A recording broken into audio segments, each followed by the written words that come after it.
Hi guys, 500 ರೂಪಾಯಿಂದ 5,000 ರೂಪಾಯಿ ಮಾಡುವ ಚಾಲೆಂಜ್ನ 27 ಟ್ರೇಡ್ ನೋಡ್ಬೋದು. ನೀವು BTCಯಲ್ಲಿ ತೊಗೊಂಡಿದ್ದೆ, ಸ್ಟಾಪ್ ಲಾಸ್ ಸೆಟ್ ಆಗಿದೆ ನೋಡ್ಬೋದು.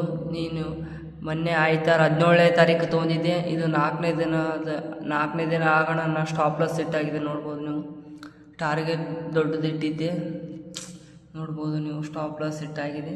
ಇದು 27ನೇ ಟ್ರೇಡ್. ನಾನು 5,000 ರೂಪಾಯಿಂದ 500 ರೂಪಾಯಿಂದ 5,000 ರೂಪಾಯಿ ಮಾಡುವ ಚಾಲೆಂಜ್ನ ನೋಡ್ಬೋದು. ನೀವು ನಾನೇ ಆಸೆ ಪಟ್ಟು ಟಾರ್ಗೆಟ್ ಸ್ವಲ್ಪ ದೊಡ್ಡದು ಇಟ್ಟಿದ್ದೆ, ಇವತ್ತು ಸ್ಟಾಪ್ ಲಾಸ್ ಸೆಟ್ ಆಗಿದೆ. ಇದು ನೋಡ್ಬೋದು, 17ನೇ ತಾರೀಕು ತೊಗೊಂಡಿದ್ದೆ, ಇವತ್ತು 21ನೇ ತಾರೀಕಿದೆ. BTC trade stop loss set ಆಗಿದೆ. ಬ್ಯಾಲೆನ್ಸ್ 1348 ಇದ್ವು. ಈ ಟ್ರೇಡ್ನಲ್ಲಿ 470 ರೂಪಾಯಿ ಲಾಸ್ ಆಗಿದೆ. ಈಗ ಬ್ಯಾಲೆನ್ಸ್ ನೋಡ್ಬೋದು, 868 ರೂಪಾಯಿ ಇವೆ ನೋಡ್ಬೋದು. ಈಗ ಬ್ಯಾಲೆನ್ಸ್ ನೋಡ್ಬೋದು ನೀವು ಎಷ್ಟು ಇದೆ ನೋಡ್ಬೋದು. 878 ರೂಪಾಯಿ ಉಳಿದಿದೆ. ನೆಕ್ಸ್ಟ್ ಟ್ರೇಡನ್ನು ಮುಂದಿನ ವೀಡಿಯೋದಲ್ಲಿ ಅಪ್ಲೋಡ್ ಮಾಡ್ತೀನಿ. ಬಾಯ್.